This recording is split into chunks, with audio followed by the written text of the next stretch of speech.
Arthur Conan Doyle, La Ligue des Rouquins, Les aventures de Sherlock Holmes, août 1891.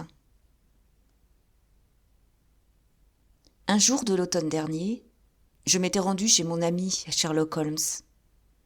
Je l'avais trouvé en conversation sérieuse avec un gentleman d'un certain âge, de forte corpulence, rubicond et pourvu d'une chevelure d'un rouge flamboyant. Je m'excusais de mon intrusion et j'allais me retirer lorsque Holmes me tira avec vivacité dans la pièce et referma la porte derrière moi. « Vous ne pouviez pas choisir un moment plus propice pour venir me voir, mon cher Watson, » dit-il avec une grande cordialité. « Je craignais de vous déranger en affaires. Je suis en affaires, très en affaires. Alors, je vous attendrai à côté. » « Pas du tout. Ce gentleman, Monsieur Wilson, a été mon associé et il m'a aidé à résoudre beaucoup de problèmes. Sans aucun doute, il me sera d'une incontestable utilité pour celui que vous me soumettez. » Le gentleman corpulent se souleva de son fauteuil et me gratifia d'un bref salut. Une interrogation rapide brilla dans ses petits yeux cernés de graisse. « Essayez mon canapé, » fit Holmes en se laissant retomber dans son fauteuil. Il rassembla les extrémités de ses 10 doigts, comme il le faisait fréquemment lorsqu'il avait l'humeur enquêteuse. « Je sais, mon cher Watson, que vous partagez la passion que je porte à ce qui est bizarre et nous entraîne au-delà des conventions ou de la routine quotidienne. Je n'en veux pour preuve que votre enthousiasme à tenir la chronique de mes petites aventures, en les embellissant parfois, ne vous en déplaise. Les affaires où vous avez été mêlé m'ont beaucoup intéressé, c'est vrai. Vous rappelez-vous ce que je remarquais l'autre jour ? C'était juste avant de nous plonger dans le très simple problème de mademoiselle Mary Sutherland. Je disais que la vie elle-même, bien plus audacieuse que n'importe quelle imagination, nous pourvoit de combinaisons extraordinaires et de faits très étranges. Il faut toujours revenir à la vie. Proposition que je me suis permis de contester. Vous l'avez discuté, docteur, mais vous devrez néanmoins vous ranger à mon point de vue. Sinon, j'entasserai les preuves sous votre nez jusqu'à ce que votre raison vacille et que vous vous rendiez à mes arguments. Cela dit, M. Jabez Wilson, ici présent, a été assez bon pour passer chez moi. Il a commencé un récit qui promet d'être l'un des plus sensationnels que j'ai entendus ces derniers temps. Ne m'avez-vous pas entendu dire que les choses les plus étranges et pour ainsi dire uniques étaient très souvent mêlées non à de grands crimes, mais à de petits crimes ? Et quelquefois, là où le doute était possible, si aucun crime n'avait été positivement commis. Jusqu'ici, je suis incapable de préciser si l'affaire en question annonce ou non un crime. Pourtant, les circonstances sont certainement exceptionnelles. Peut-être M. Wilson aura-t-il la grande obligeance de recommencer son récit.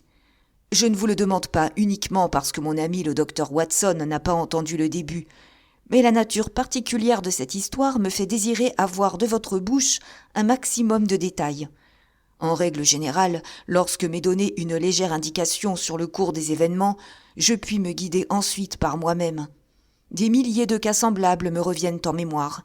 Mais je suis forcé de convenir, en toute franchise, qu'aujourd'hui, je me trouve devant un cas très à part. Le client corpulent bomba le torse avec une fierté visible, avant de tirer de la poche intérieure de son pardessus un journal sale et chiffonné. Tandis qu'il cherchait au bas de la colonne des petites annonces, sa tête s'était inclinée en avant et je pus le regarder attentivement. Tentant d'opérer selon la manière de mon compagnon, je m'efforçais de réunir quelques remarques sur le personnage d'après sa mise et son allure. Mon inspection ne me procura pas beaucoup de renseignements. Notre visiteur présentait tous les signes extérieurs d'un commerçant britannique moyen. Il était obèse, il pontifiait, il avait l'esprit lent. Il portait un pantalon à carreaux qui aurait fait les délices d'un berger, gris et terriblement ample. Une redingote noire, pas trop propre et déboutonnée sur le devant, un gilet d'un brun douteux traversé d'une lourde chaîne cuivrée, et un carré de métal troué qu'il trimbalait comme un pendentif. De plus, un haut de forme effiloché et un manteau jadis marron, présentement pourvu d'un col de velours, gisaient sur une chaise. En résumé, À le regarder comme je le fis, cet homme n'avait rien de remarquable, si ce n'était sa chevelure extra-rouge et l'expression de chagrin et de mécontentement qui se lisait sur ses traits. L'œil vif de Sherlock Holmes me surprit dans mon inspection, et il secoua la tête en souriant lorsqu'il remarqua mon regard chargé de questions. En dehors des faits évidents que M. Wilson a quelque temps pratiqué le travail manuel, qu'il prise, qu'il est franc-maçon, qu'il est allé en Chine et qu'il a beaucoup écrit ces derniers temps, je ne puis déduire rien d'autre, dit Holmes. M. Jabez Wilson sursauta dans son fauteuil. Il garda le doigt sur son journal, mais il dévisagea mon camarade avec ahurissement. « Comment diable savez-vous tout cela, monsieur Holmes ? Comment savez-vous, par exemple, que j'ai pratiqué le travail manuel ? C'est vrai comme l'Évangile. J'ai débuté dans la vie comme charpentier à bord d'un bateau. Vos mains me l'ont dit, cher monsieur. Votre main droite est presque 2 fois plus large que la gauche. Vous avez travaillé avec elle, et ses muscles ont pris de l'extension. Bon, mais que je prise, et que je suis franc-maçon. Je ne ferai pas injure à votre intelligence en vous disant comment je l'ai vu, d'autant plus que, en contradiction avec le règlement de votre ordre, vous portez en guise d'épingle de cravate un arc et un compas. Ah, bien sûr, je l'avais oublié, mais pour ce qui est d'écrire... Que peut indiquer d'autre cette manchette droite s'illustrer, et cette tache claire près du coude gauche, à l'endroit où vous posez votre bras sur votre bureau? Soit, mais la Chine. Légèrement au-dessus de votre poignet droit, il y a un tatouage, le tatouage d'un poisson, qui n'a pu être fait qu'en Chine. J'ai un peu étudié les tatouages, et j'ai même apporté ma contribution à la littérature qui s'est occupée d'eux. Cette façon de teindre en rose délicat les écailles d'un poisson ne se retrouve qu'en Chine. Quand, de surcroît, je remarque une pièce de monnaie chinoise pendue à votre chaîne de montre, le doute ne m'est plus permis. M. Jabez Wilson eut un rire gras. « Eh bien, c'est formidable. Au début, j'ai cru que vous étiez un as, mais je m'aperçois que ça n'était pas si malin, au fond. »« Je commence à me demander, Watson, dit Holmes, si je n'ai pas commis une grave erreur en m'expliquant. Omne ignotum pro magnifico, vous savez, et ma petite réputation sombrera si je me laisse aller à ma candeur naturelle. Vous ne pouvez pas trouver l'annonce, monsieur Wilson ? Si, je l'ai à présent, répondit-il avec son gros doigt rougeau posé au milieu de la colonne. La voici, c'est l'origine de tout. Lisez-la vous-même, monsieur. Je pris le journal et je lus. À la Ligue des rouquins. En considération du legs de feu Exekia Hopkins de Lebanon, Penn, USA, une nouvelle vacance est ouverte qui permettrait à un membre de la Ligue de gagner un salaire de 4 livres par semaine pour un emploi purement nominal. Tous les rouquins sains de corps et d'esprit, âgés de plus de 21 ans, peuvent faire acte de candidature. Se présenter personnellement lundi à 11h à M. Duncan Ross, au bureau de la Ligue 7, Pope's Court, Fleet Street. Qu'est-ce que ceci peut bien signifier ? Articulai-je après avoir relu cette annonce extraordinaire. Holmes se gloussa et il se tortilla dans son fauteuil. C'était chez lui un signe d'enjouement. Nous voici hors des sentiers battus, n'est-ce pas ? Maintenant, monsieur Wilson, venons-en aux faits. Racontez-nous tout. Sur vous-même, sur votre famille et sur les conséquences qu'entraîna cette annonce sur votre existence. Docteur, notez d'abord le nom du journal et la date. Morning Chronicle du 11 août 1890. Il y a donc 2 mois de cela. Parfait. À vous, monsieur Wilson. Eh bien, les choses sont exactement celles que je viens de vous dire, monsieur Holmes, dit Jabez Wilson en s'épongeant le front. Je possède une petite affaire de prêt sur gage à Coburg Square, près de la City. Ce n'est pas une grosse affaire. Ces dernières années, elle m'a tout juste rapporté de quoi vivre. J'avais pris avec moi 2 commis, mais à présent un seul me suffit. Et je voudrais avoir une affaire qui marche pour le payer convenablement, car il travaille à mi-traitement comme débutant. Comment s'appelle cet obligeant jeune homme ? S'enquit Holmes. Vincent Spaulding. Et il n'est plus tellement jeune. Difficile de préciser son âge. Je ne pourrais pas souhaiter un meilleur collaborateur, monsieur Holmes. Et je sais très bien qu'il est capable de faire mieux et de gagner le double de ce que je lui donne. Mais, après tout, s'il s'en contente, pourquoi lui mettrais-je d'autres idées dans la tête ? C'est vrai. Pourquoi ? Vous avez la chance d'avoir un employé qui accepte d'être payé au-dessous du tarif. À notre époque, il n'y a pas beaucoup d'employeurs qui pourraient en dire autant. Mais est-ce que votre commis est tout aussi remarquable dans son genre que l'annonce de tout à l'heure ?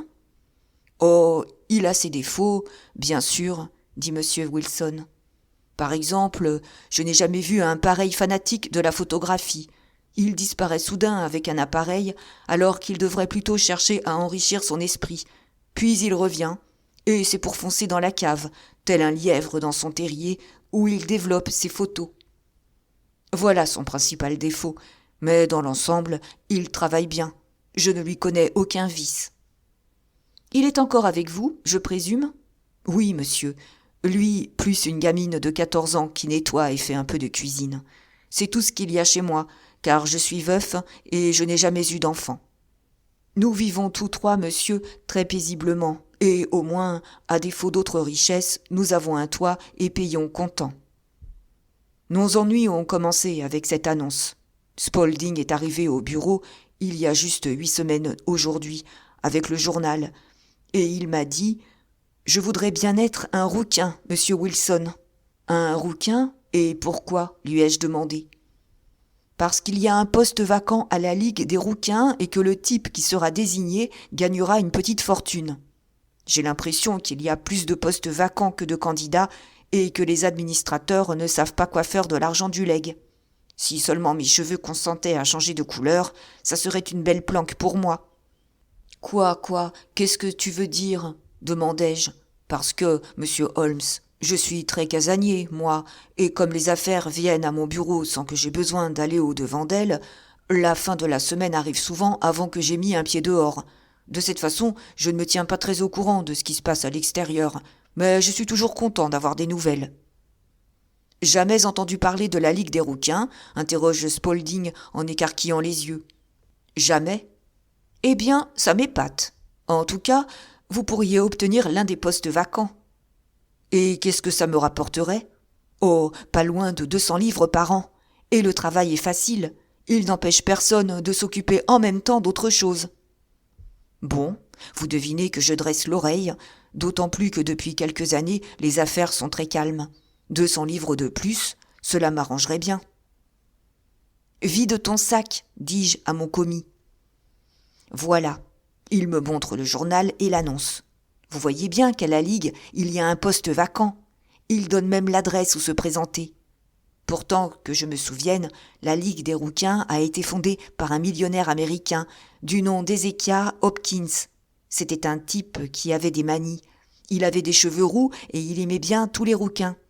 Quand il mourut, on découvrit qu'il avait laissé son immense fortune à des curateurs qui avaient pour instruction de fournir des emplois de tout repos aux rouquins.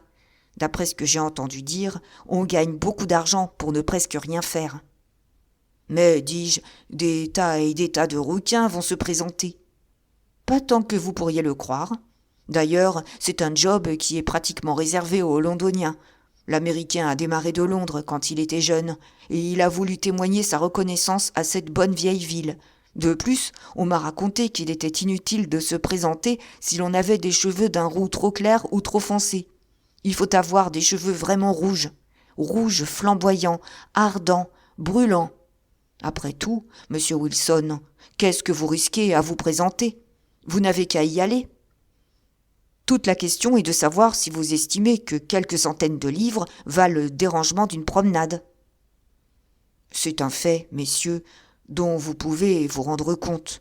J'ai des cheveux d'une couleur voyante, mais pure. Il m'a donc semblé que, dans une compétition entre rouquins, j'avais autant de chance que n'importe qui. Vincent Spaulding paraissait si au courant que je me dis qu'il pourrait m'être utile. Alors je lui commandai de fermer le bureau pour la journée et de venir avec moi. Un jour de congé n'a jamais fait peur à un commis. Nous partîmes donc tous les deux pour l'adresse indiquée par le journal. Je ne reverrai certainement jamais un spectacle pareil, monsieur Holmes. Venus du nord, du sud, de l'est, de l'ouest, tous les hommes qui avaient une vague teinte de roux dans leurs cheveux s'étaient précipités vers la City. Fleet Street était bondée de rouquins. Pope's Court ressemblait à un chargement d'oranges. Je n'aurais pas cru qu'une simple petite annonce déplacerait tant de gens. Toutes les nuances étaient représentées. Jaune paille, citron, orange, brique, setter irlandais, argile, foie malade. Mais Spaulding avait raison. Il n'y en avait pas beaucoup à posséder une chevelure réellement rouge et flamboyante. Lorsque je vis toute cette cohue, j'aurais volontiers renoncé. Mais Spaulding ne voulut rien entendre. Comment se débrouilla-t-il pour me pousser, me tirer, me faire fendre la foule et m'amener jusqu'aux marches qui conduisaient au bureau, je ne saurais le dire. Dans l'escalier, le flot des gens qui montaient, plein d'espérance, côtoyait le flot de ceux qui redescendaient, blackboulés. Bientôt, nous pénétrâmes dans le bureau. « C'est une aventure passionnante !» déclara Holmes, tandis que son client s'interrompait pour rafraîchir sa mémoire à l'aide d'une bonne prise de tabac. « Je vous en prie, continuez votre récit. Vous ne pouvez pas savoir à quel point vous m'intéressez. » « Dans le bureau, reprit Jabez Wilson, le mobilier se composait de 2 chaises de bois et d'une table en sapin. Derrière cette table était assis un petit homme. Il était encore plus rouquin que moi. À chaque candidat qui défilait devant lui, il adressait quelques paroles, mais il s'arrangeait toujours pour trouver un défaut éliminatoire. Obtenir un emploi ne paraissait pas du tout à la portée de n'importe qui, à cette ligue. Pourtant, quand vint notre tour, le petit homme me fit un accueil plus chaleureux qu'aux autres. Il referma la porte derrière nous. Nous eûmes ainsi la possibilité de discuter en privé. « Monsieur Jabez Wilson ambitionne, déclara mon commis, d'obtenir le poste vacant à la Ligue. »« Ambition qui me semble très légitime, » répondit l'autre. « Il possède à première vue les qualités requises, et même, je ne me rappelle pas avoir vu quelque chose d'aussi beau. » Il recula d'un pas, pencha la tête de côté et contempla mes cheveux avec une sorte de tendresse. Je commençais à ne plus savoir où me mettre. Tout à coup, il plongea littéralement en avant, me secoua la main et, avec une chaleur extraordinaire, me félicita de mon succès. « La moindre hésitation serait une injustice, dit-il. Vous voudrez bien m'excuser, cependant, si je prends cette précaution. » Il s'était emparé de ma tignasse et il la tirait si vigoureusement à 2 mains que je ne pus réprimer un hurlement de douleur. « Il y a de l'eau dans vos yeux, dit-il en me relâchant. Tout est donc comme il faut que cela soit. Que voulez-vous, la prudence est nécessaire. 2 fois nous avons été abusés par des perruques et 1 fois par une teinture. Je pourrais vous raconter des histoires sur la poix de cordonnier qui vous dégoûteraient de la nature humaine. » Il se pencha par la fenêtre pour annoncer, du plus haut de sa voix, que la place était prise. Un sourd murmure de désappointement parcourut la foule qui s'égaya dans toutes les directions. Quelques secondes plus tard, il ne restait plus, dans Pope's Court, en fait de rouquin, que moi-même et mon directeur. « Je m'appelle Duncan Ross. Je suis moi-même l'un des bénéficiaires du fonds qu'a laissé notre noble bienfaiteur. Êtes-vous marié, monsieur Wilson? Avez-vous des enfants ?» Je répondis que je n'avais ni femme ni enfant. La satisfaction disparut de son visage. « Mon Dieu, soupira-t-il, voilà qui est très grave. Je suis désolé d'apprendre que vous n'avez ni femme ni enfant. Le fonds est destiné, bien entendu, non seulement à maintenir la race des rouquins, mais aussi à aider à sa propagation et à son extension. C'est un grand malheur que vous soyez célibataire. » Ma figure s'allongea, monsieur Holmes. Je crus que j'allais perdre cette place. Après avoir médité quelques instants, il me dit que, néanmoins, je demeurais agréé. « S'il s'agissait d'un autre, déclara-t-il, je serais inflexible, mais nous devons nous montrer indulgents à l'égard d'un homme qui a de tels cheveux. Quand serez-vous à même de prendre votre poste ? Eh bien, c'est un petit peu délicat, car j'ai déjà une occupation. » « Oh, ne vous tracassez pas à ce sujet, monsieur Wilson, » dit Vincent Spaulding. « Je veillerai sur votre affaire à votre place. »« Quelles seraient mes heures de travail ?» demandai-je. « De 10 heures à 2 heures. » Vous savez, monsieur Holmes, Les affaires d'un prêteur sur gage se traitent surtout le soir, spécialement le jeudi et le vendredi, qui précèdent le jour de la paye. C'est pourquoi cela me convenait tout à fait de gagner un peu d'argent le matin. De plus, mon commis était un brave garçon, sur qui je pouvais compter. « D'accord, pour les heures, dis-je. Et pour l'argent ? Vous toucherez 4 livres par semaine. » « Pour quel travail ? » ?»« Le travail est purement nominal. » »« Qu'est-ce que vous entendez par « purement nominal » ? » ?»« Eh bien, vous devrez être présent au bureau pendant vos heures. Si vous sortez, le contrat sera automatiquement rompu sans recours. Le testament est formel là-dessus.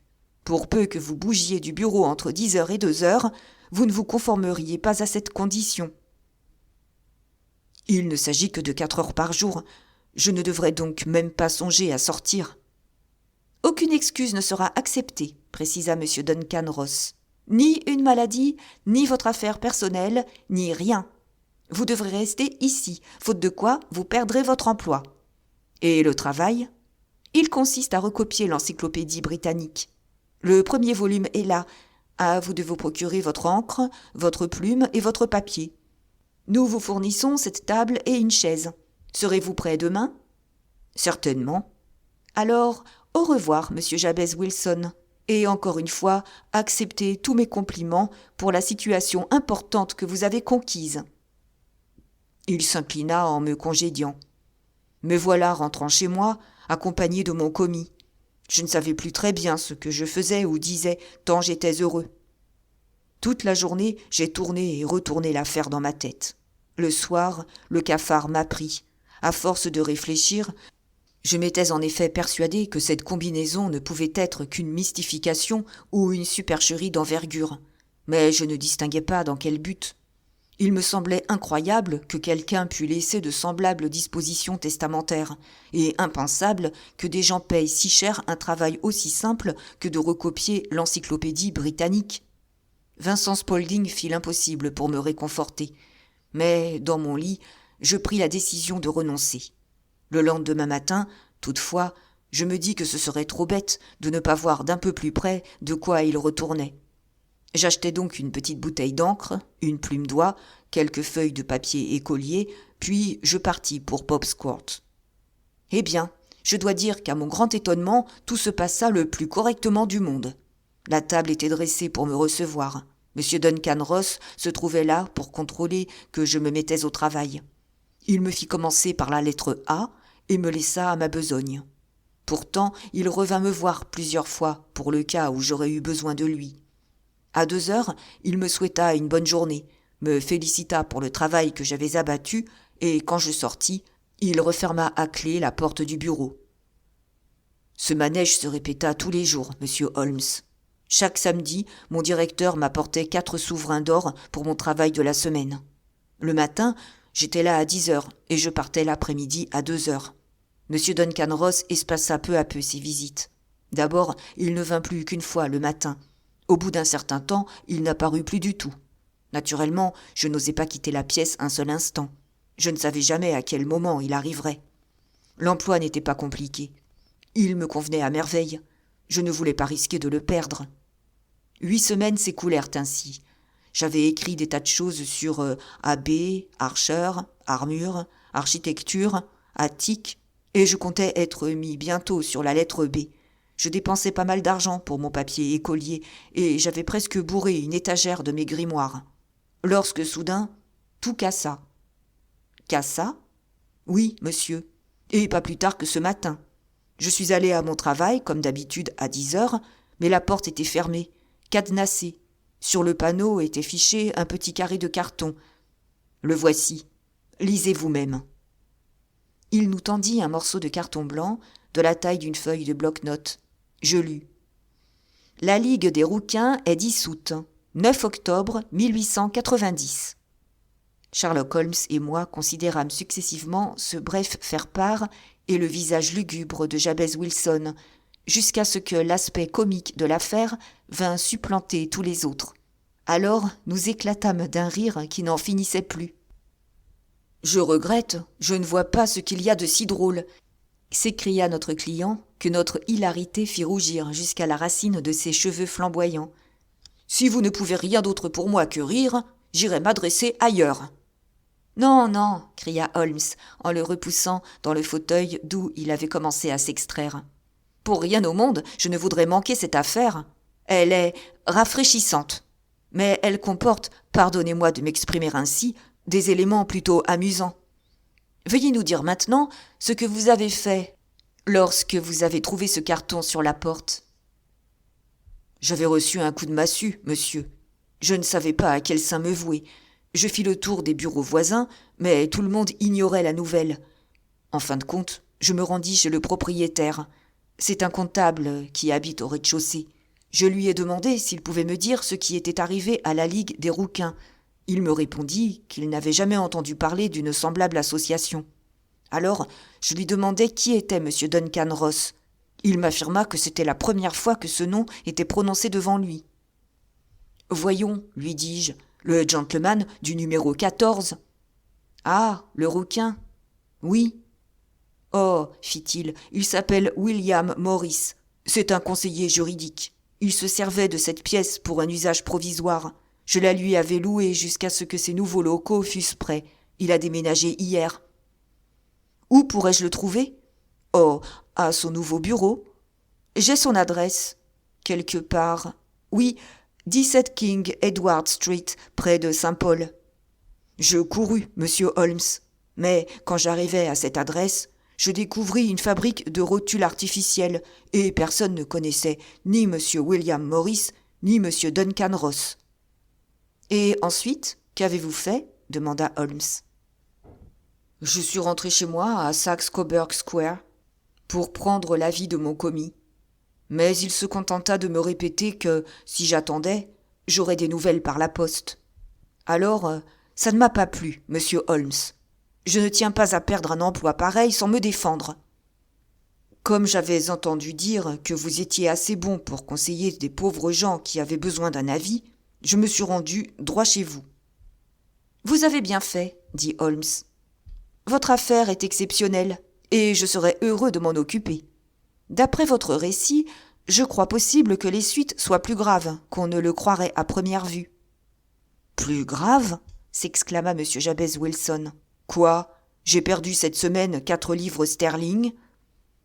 En ce qui vous concerne personnellement, observa Holmes, je ne vois pas quel grief vous pourriez formuler contre cette ligue extraordinaire. Bien au contraire, ne vous êtes-vous pas enrichi de quelques 30 livres ? Et je ne parle pas des connaissances que vous avez acquises gratuitement sur tous les sujets dont l'initiale était un A. Ces gens de la Ligue ne vous ont lésé en rien. Non, monsieur, mais je tiens à apprendre la vérité sur leur compte, qui ils sont et pourquoi ils m'ont joué cette farce, car c'en est une. Ils se sont bien amusés pour 32 livres. Nous nous efforcerons donc d'éclaircir à votre intention ces problèmes, monsieur Wilson. D'abord, 1 ou 2 questions, s'il vous plaît. Ce commis, qui vous a soumis le texte de l'annonce, depuis combien de temps l'employez-vous ? 1 mois, à peu près, à l'époque. Comment l'avez-vous embauché ? À la suite d'une petite annonce. Fut-il le seul à se présenter ? Non, il y avait une 12aine de candidats. Pourquoi l'avez-vous choisi ? Parce qu'il avait l'air débrouillard et qu'il consentait à entrer comme débutant. En fait, à demi-salaire. Oui. Comment est-il fait, ce Vincent Spaulding ? Il est petit, fortement charpenté, très vif, chauve, bien qu'il n'ait pas 30 ans. Sur le front, il a une tache blanche et une brûlure d'acide. Holmes se souleva de son fauteuil. Une excitation considérable s'était emparée de lui. « Je n'en pensais pas moins, dit-il. N'avez-vous pas observé que ses lobes sont percés comme par des boucles d'oreilles ? Si, monsieur. Il m'a dit qu'une sorcière les lui avait troués quand il était petit. Fit Holmes en retombant dans ses pensées. Et il est encore à votre service ? Oh oui, monsieur, je viens de le quitter. Et pendant votre absence, il a bien géré votre affaire ? Rien à dire là-dessus, monsieur. D'ailleurs, il n'y a jamais grand-chose à faire le matin. Cela suffit, monsieur Wilson. Je serai heureux de vous faire connaître mon opinion d'ici 1 jour ou 2. Nous sommes aujourd'hui samedi. J'espère que la conclusion interviendra lundi. Quand notre visiteur eut pris congé, Holmes m'interrogea. Eh bien, Watson, qu'est-ce que vous pensez de tout cela ? Je n'en pense rien, répondis-je franchement. C'est une affaire fort mystérieuse. En règle générale, dit Holmes, plus une chose est bizarre, moins elle comporte finalement de mystère. Ce sont les crimes banals, sans traits originaux, qui sont vraiment embarrassants. De même qu'un visage banal est difficile à identifier. Mais il faut que je règle rapidement cela. Qu'allez-vous faire ? Fumer, répondit-il. C'est le problème idéal pour 3 pipes, et je vous demande de ne pas me distraire pendant 50 minutes. Il se roula en boule sur son fauteuil, avec ses genoux minces ramenés sous son nez aquilin, puis il demeura assis ainsi, les yeux fermés. Sa pipe en terre noire proéminait comme le bec d'un oiseau étrange.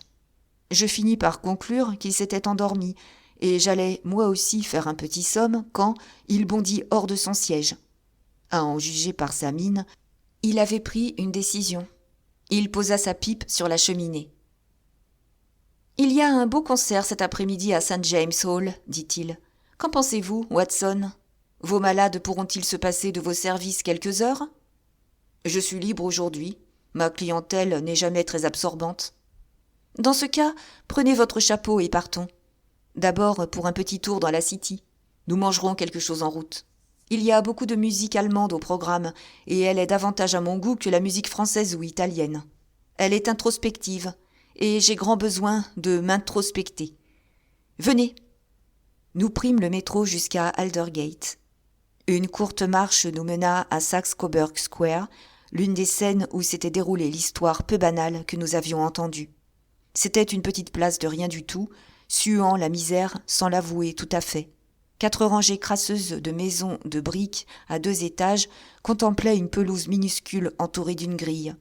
Un sentier herbeux et quelques massifs de lauriers fanés y défendaient leur existence contre une atmosphère enfumée et ingrate. 3 boules dorées et un écriteau marron avec Jabez Wilson écrit en lettres blanches à l'angle d'une maison révélèrent le lieu où notre client rouquin tenait boutique. Sherlock Holmes s'arrêta devant la façade. Il pencha la tête de côté et la contempla. Entre ses paupières plissées, ses yeux brillaient. Lentement, il remonta la rue, puis la redescendit sans cesser de regarder les maisons, comme s'il voulait en percer les murs. Finalement, il retourna vers la boutique du prêteur sur gage. Il cogna vigoureusement 2 ou 3 fois le trottoir avec sa canne, avant d'aller à la porte et d'y frapper. Presque instantanément, on ouvrit. Un jeune garçon imberbe, à l'aspect fort éveillé, le pria d'entrer. « Merci, dit Holmes. Je voudrais seulement que vous m'indiquiez, s'il vous plaît, le chemin pour regagner le Strand d'ici. » « La 3e à droite et la 4e à gauche, » répondit aussitôt le commis en refermant la porte. « Il a l'esprit vif, ce type, » observa Holmes quand nous nous fûmes éloignés. « Selon moi, il est au royaume de l'habileté, le 4e homme dans Londres.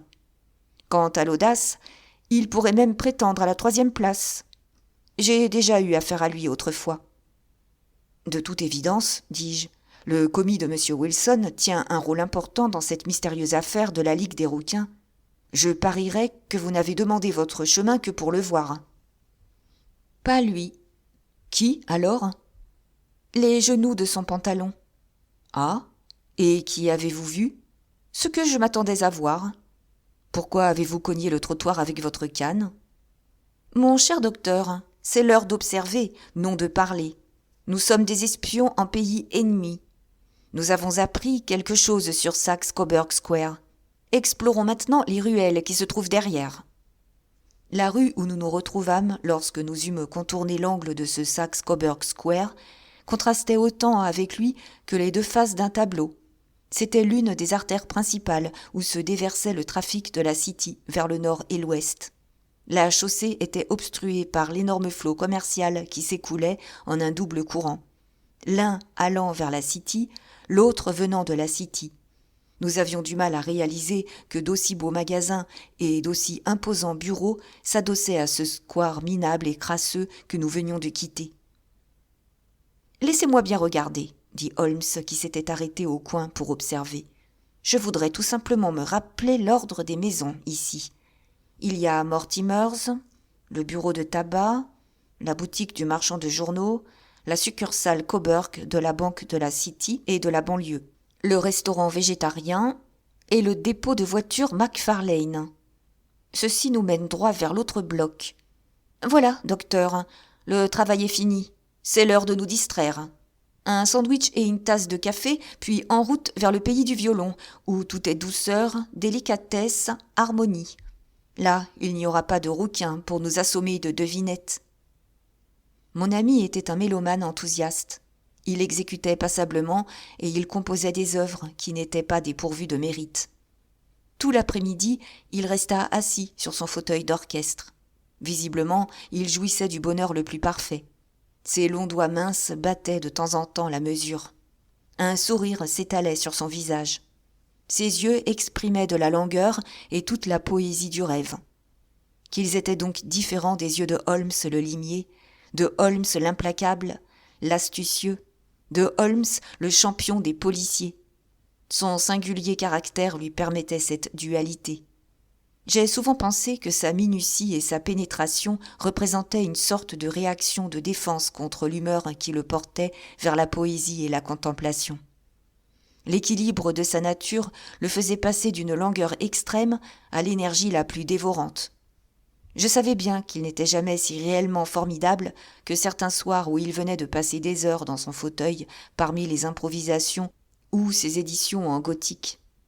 Alors l'appétit de la chasse s'emparait de lui, et sa logique se haussait au niveau de l'intuition, si bien que les gens qui n'étaient pas familiarisés avec ses méthodes le regardaient de travers, avec méfiance, comme un homme différent du commun des mortels.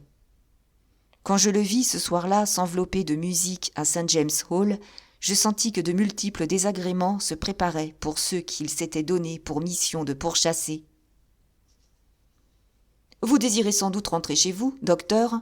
me demanda-t-il après le concert. « Oui, ce serait aussi bien. »« De mon côté, j'ai devant moi plusieurs heures de travail.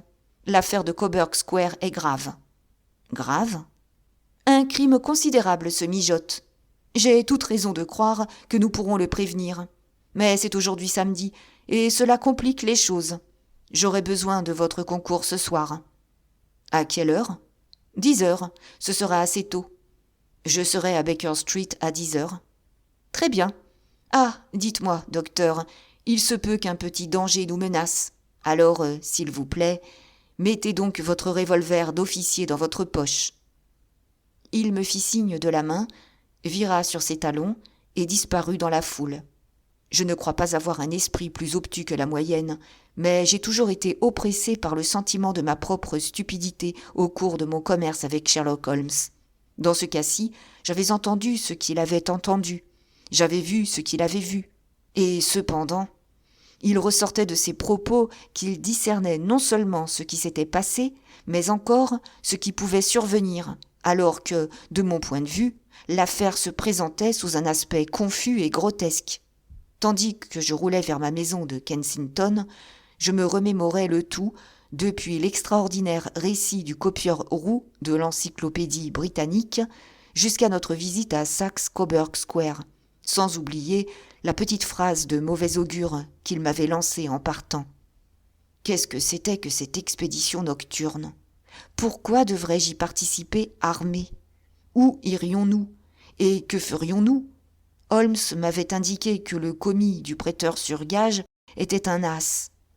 Un homme capable de jouer un jeu subtil et dur. J'essayais de démêler cet écheveau, mais j'y renonçais bientôt. Après tout, la nuit m'apporterait l'explication que je cherchais.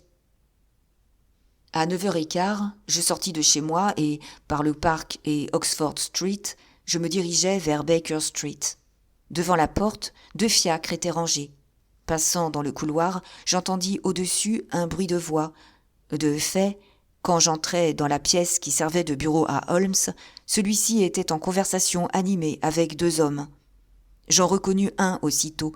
C'était Peter Jones, officier de police criminelle. L'autre était long et mince. Il avait le visage triste, un chapeau neuf et une redingote terriblement respectable.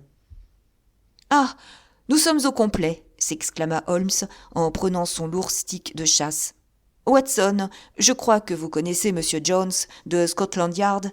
Permettez-moi de vous présenter M. Merryweather, qui va nous accompagner dans nos aventures nocturnes. « Vous voyez, docteur, dit Jones avec l'air important qui ne le quittait jamais. Encore une fois, nous voici partant pour une chasse à deux. Notre ami est merveilleux pour donner le départ. Il n'a besoin que d'un vieux chien pour l'aider à dépister le gibier. »« J'espère, murmura lugubrement M. Merryweather, que nous trouverons en fin de compte autre chose qu'un canard sauvage. »« Vous pouvez avoir pleine et entière confiance en M. Holmes, dit fièrement l'officier de police. Il a ses petites méthodes qui sont, s'il me permet de l'avouer, un tout petit peu trop théoriques et bizarres, mais c'est un détective né. Il n'est pas exagéré de dire qu'une fois ou deux, notamment dans cette affaire de meurtre à Brixton Road ou dans le trésor d'Agra, il a vu plus clair que la police officielle. « Oh, si vous êtes de cet avis, monsieur Jones, tout est parfait !» s'écria l'étranger avec déférence. « Pourtant, je vous confesse que mon bridge me manque. C'est depuis 27 ans la première fois que je ne joue pas ma partie le samedi soir. »« Je crois que vous ne tarderez pas à vous apercevoir, dit Holmes, que vous n'avez jamais joué aussi gros jeu. La partie de ce soir sera donc passionnante. Pour vous, monsieur Merryweather, il s'agit de quelques 30 000 livres. Pour vous, Jones, il s'agit de l'homme que vous voulez tant prendre sur le fait. John Clay, assassin, voleur, faussaire, faux-monnayeur. C'est un homme jeune, monsieur Merryweather, et cependant il est à la tête de sa profession. Il n'y a pas un criminel dans Londres à qui je passerai les menottes avec plus de plaisir. Un type remarquable, ce John Clay. Son grand-père était un duc royal. Lui-même a fait ses études à Eton et à Oxford. Il a le cerveau aussi agile que ses doigts. À chaque instant, nous repérons sa trace, mais quant à trouver l'homme... Un jour, il fracturera un coffre en Écosse, et le lendemain, il quêtera dans les Cornouailles pour la construction d'un orphelinat. Il y a des années que je le piste, et je ne suis jamais parvenu à l'apercevoir. J'espère que j'aurai la joie de vous le présenter cette nuit. J'ai eu, moi aussi, affaire 1 ou 2 fois à M. John Clay, et je vous concède que c'est un as. Mais il est plus de 10 heures. Il faut partir. Prenez tous deux le premier fiacre. Watson et moi suivrons dans le second. Tout au long de notre route, Sherlock Holmes ne se montra guère enclin à la conversation. Du fond du fiacre, il fredonnait les airs qu'il avait entendus l'après-midi. Nous nous engageâmes dans un interminable labyrinthe de ruelles éclairées au gaz jusqu'à ce que nous nous retrouvions dans Farrington Street. « Nous approchons, constata mon ami. Ce Merryweather est un directeur de banque et cette affaire l'intéresse personnellement. J'ai pensé qu'il ne serait pas mauvais d'avoir Jones avec nous aussi. Ce n'est pas un mauvais bougre, quoique, professionnellement, je le considère comme un imbécile. Mais il a une qualité positive. Il est aussi courageux qu'un bulldog, et aussi tenace qu'un homard s'il pose ses pinces sur quelqu'un. Nous voici arrivés. Ils nous attendent. » Nous avions atteint la même grande artère populeuse où nous avions déambulé le matin. Nous quittâmes nos fiacres et, guidés par M. Merryweather, nous nous engouffrâmes dans un passage étroit. Il nous ouvrit une porte latérale. Au bout d'un couloir, il y avait une porte en fer massif. Celle-ci aussi fut ouverte. Elle débouchait sur un escalier de pierre en colimaçon qui se terminait sur une nouvelle porte formidable. M. Merryweather s'arrêta pour allumer une lanterne et il nous mena vers un passage sombre qui puait la terre mouillée. Encore une porte, la 3e, et nous aboutîmes à une grande cave voûtée où étaient empilées tout autour des caisses et des boîtes de grande taille. « Par le haut, vous n'êtes pas trop vulnérable, remarqua Holmes en levant la lanterne et en regardant autour de lui. « Ni par le bas, dit M. Merryweather en frappant de son stick les dalles du sol. « Mon Dieu, s'écria-t-il, elle sonne creux. » « Je dois réellement vous prier de vous tenir un peu plus tranquille, dit Holmes avec sévérité. Vous venez de compromettre le succès de notre expédition. Pourrais-je vous demander d'être assez bon pour vous asseoir sur l'une de ces caisses et de ne vous mêler de rien ? » Le solennel M. Merryweather se percha sur une caisse avec un air de dignité offensée. Holmes s'agenouilla sur le sol. À l'aide de la lanterne et d'une loupe, il examina les interstices entre les dalles. Quelques secondes lui suffirent. Il se remit debout et rangea la loupe dans sa poche. « Nous avons une bonne heure devant nous, déclara-t-il. En effet, ils ne prendront aucun risque avant que le prêteur sur gage soit couché. Seulement, ils ne perdront plus une minute, car plus tôt ils auront fini leur travail, plus ils auront de temps pour se mettre à l'abri. Nous nous trouvons actuellement, docteur, et vous l'avez certainement deviné, dans la cave d'une succursale pour la City, de l'une des principales banques de Londres. Monsieur Merryweather est le président du conseil d'administration et il vous expliquera les raisons pour lesquelles les criminels les plus audacieux de la capitale n'auraient pas tort de s'intéresser à présent à cette cave.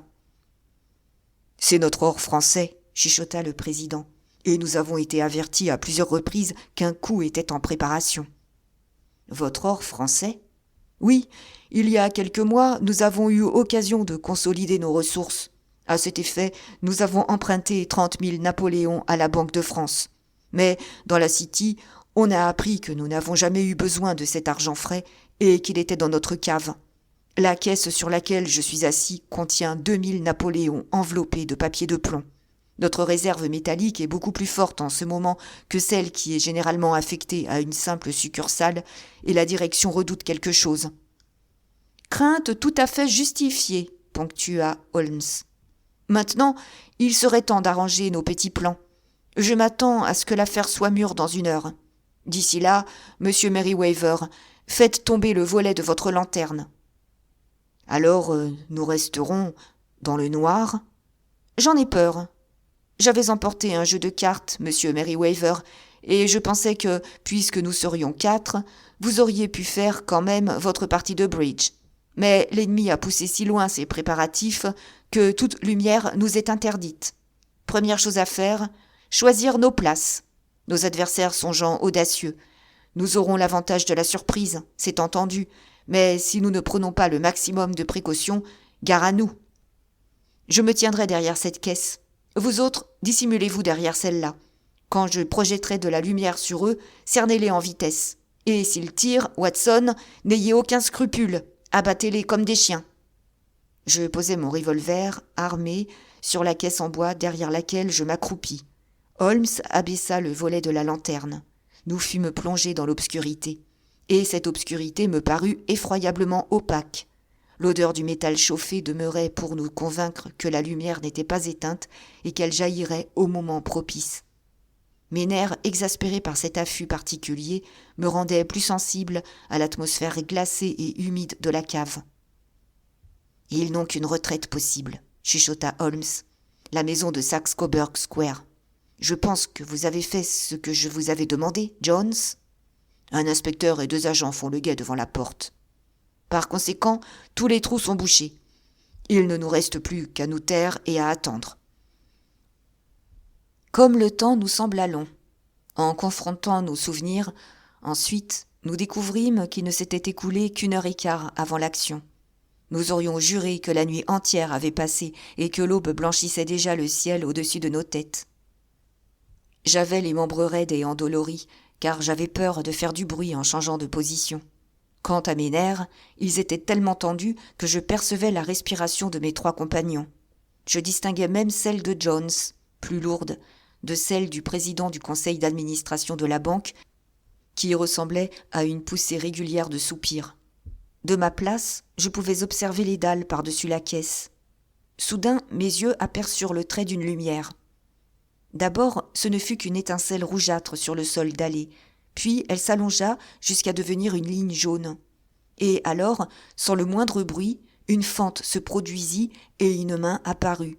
Blanche, presque féminine, cette main se posa au centre de la petite surface éclairée. Elle tâtonna alentour. Pendant 1 minute ou 2, la main, avec ses doigts crispés, émergea du sol. Puis elle se retira aussi subitement qu'elle était apparue. Tout redevint noir, à l'exception de cette unique lueur rougeâtre qui marquait une fente entre 2 dalles. La disparition de la main, cependant, ne fut que momentanée. Dans un bruit de déchirement, d'arrachement, l'une des grosses dalles blanches se souleva sur un côté.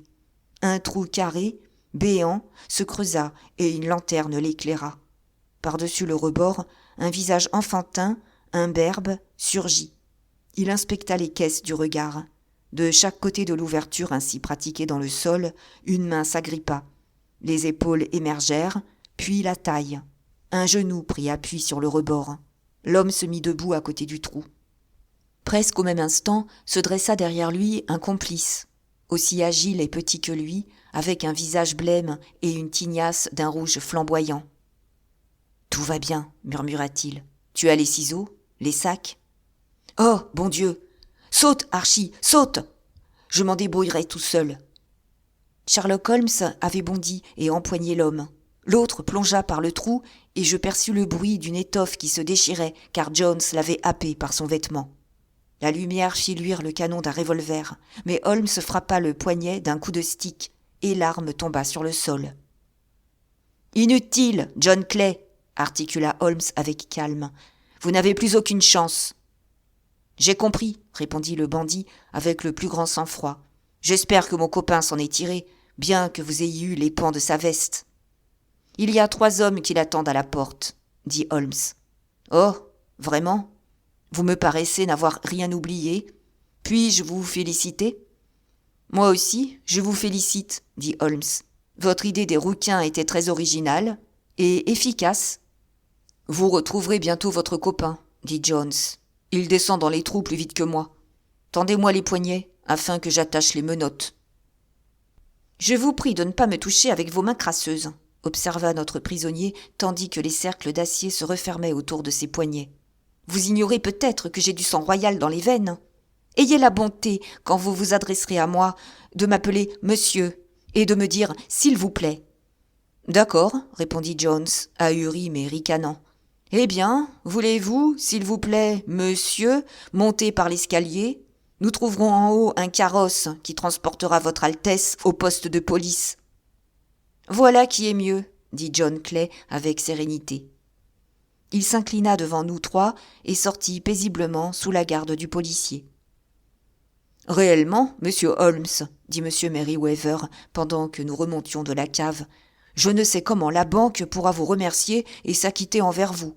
Sans aucun doute, vous avez découvert et déjoué une tentative de cambriolage comme je n'en avais encore jamais vu dans une banque. »« J'avais un petit compte à régler avec monsieur John Clay, » sourit Holmes. « Dans cette affaire, mes frais ont été minimes. J'espère néanmoins que la banque me les remboursera. En dehors de cela, je suis largement récompensé parce que j'ai vécu une expérience pour ainsi dire unique et que la Ligue des rouquins m'a été révélée. Elle était très remarquable. »« Voyez-vous, Watson, » m'expliqua-t-il dans les premières heures de la matinée, alors que nous étions assis à Baker Street devant un bon verre de whisky, « une chose me sauta aux yeux tout d'abord. Cette histoire assez incroyable d'une annonce publiée par la soi-disant Ligue des rouquins et de la copie de l'encyclopédie britannique ne pouvait avoir d'autre but que de retenir chaque jour hors de chez lui notre prêteur sur gage. Le moyen utilisé n'était pas banal. En fait, il était difficile d'en trouver de meilleurs. C'est indubitablement la couleur des cheveux de son complice qui inspira l'esprit subtil de Clay. 4 livres par semaine constituaient un appât sérieux. Mais qu'était-ce pour eux que 4 livres, puisqu'ils en espéraient des milliers ? Ils insérèrent l'annonce. L'un des coquins loua provisoirement le bureau, l'autre poussa le prêteur sur gage à se présenter, et tous 2 profitaient chaque matin de son absence. À partir du moment où j'ai su que le commis avait accepté de travailler à mi-salaire, j'ai compris qu'il avait un sérieux motif pour accepter l'emploi. Mais comment avez-vous découvert de quel motif il s'agissait ? S'il y avait eu des femmes dans la maison, j'aurais songé à une machination plus vulgaire. Mais il ne pouvait en être question. D'autre part, le bureau de notre prêteur sur gage rendait peu. Enfin, rien chez lui ne justifiait une préparation aussi minutieuse, longue et coûteuse. Il fallait donc chercher dehors. Mais chercher quoi ? Je réfléchis à la passion du commis pour la photographie et à son truc de disparaître dans la cave. La cave. C'était là qu'aboutissaient les fils de l'énigme que m'avait apporté M. Jabez Wilson. Je posai alors quelques questions sur ce commis mystérieux, et je me rendis compte que j'avais affaire à l'un des criminels de Londres les plus audacieux et les plus astucieux. Il était en train de manigancer quelque chose dans la cave, quelque chose qui lui prenait plusieurs heures par jour, depuis des mois. Encore une fois, quoi ? Je ne pouvais qu'envisager un tunnel destiné à le conduire vers un autre immeuble. J'en étais arrivé là quand nous nous rendîmes sur les lieux. Je vous ai étonné quand j'ai cogné le sol avec mon stick, mais je me demandais si la cave était située sur le devant ou sur l'arrière de la maison. Au son, je sus qu'elle n'était pas sur le devant. Ce fut alors que je sonnai. J'espérais bien que le commis se dérangerait pour ouvrir. Nous avions eu quelques escarmouches, mais nous ne nous étions jamais vus. Je regardais à peine son visage, c'étaient ses genoux qui m'intéressaient. Vous avez pu remarquer vous-même combien, à cet endroit, le pantalon était usé, chiffonné et taché. De tels genoux étaient révélateurs du genre de travail auquel il se livrait pendant des heures. Le seul point mystérieux qui restait à élucider était le pourquoi de ce tunnel. En me promenant dans le coin, je constatais que la banque de la City et de la banlieue attenait à la maison de Jabez Wilson. Quand vous rentrâtes chez vous, après le concert, j'alertai Scotland Yard et le président du conseil d'administration de la banque. Et la conclusion fut ce que vous avez vu. Et comment avez-vous pu prévoir qu'ils feraient dès le soir leur tentative ? À partir du moment où le bureau de la Ligue était fermé, il était certain qu'ils ne se souciaient plus que Jabez Wilson fût absent de chez lui. Par ailleurs, il était capital, de leur point de vue, qu'ils se dépêchassent, car le tunnel pouvait être découvert, ou l'or changé de place. Le samedi leur convenait bien, car ils avaient 2 jours pour disparaître. C'est pour toutes ces raisons que je les attendais pour hier soir. « Votre logique est merveilleuse !» m'écriai-je, avec une admiration non feinte. « La chaîne est longue, et cependant, chaque anneau se tient. »« La logique me sauve de l'ennui, » répondit-il en bâillant. « Hélas, je le sens qui me cerne encore. Ma vie est un long effort pour m'évader des banalités de l'existence. Ces petits problèmes m'y aident. »« Et de plus, vous êtes un bienfaiteur de la société, » ajoutai-je. Il haussa les épaules. « Peut-être, après tout, cela sert-il à quelque chose. L'homme n'est rien, c'est l'œuvre qui est tout, comme Flaubert l'écrivait à George Sand.